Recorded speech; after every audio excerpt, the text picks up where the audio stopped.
President Donald Trump told aides he was eager to take questions Friday and hold a news conference to tout his accomplishments before leaving for Mar-a-Lago, but some advisors argued against it. The aides were eager to avoid him being besieged with questions about the investigation into Russian election meddling and other matters that could overshadow the tax bill he had signed into law.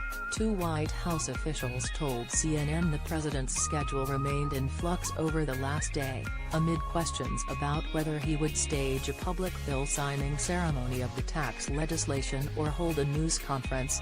Many previous presidents have held year-end news conferences before leaving for Christmas vacations.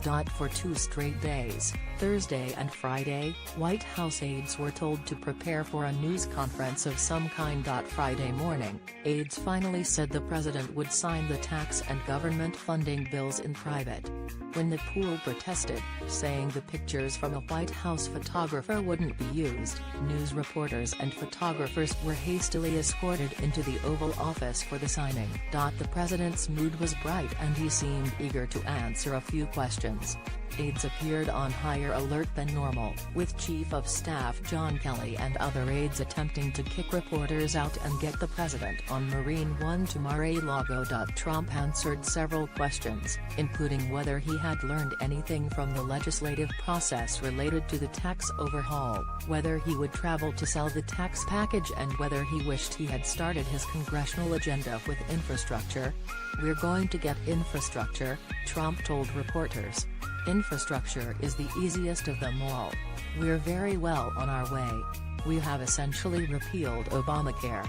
You know, the individual mandate was a very big factor in this bill, frankly. A lot of people don't talk about it because the tax cut is so important."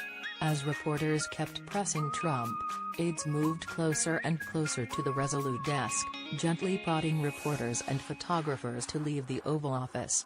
With the president still talking, Chief Economic Advisor Gary Cohn and other officials stood in front of the desk, all but blocking Trump's view. Finally, White House Chief of Staff John Kelly also joined in and asked the press to leave, saying helicopter is running out of gas, referring to Marine One that was waiting to take the president.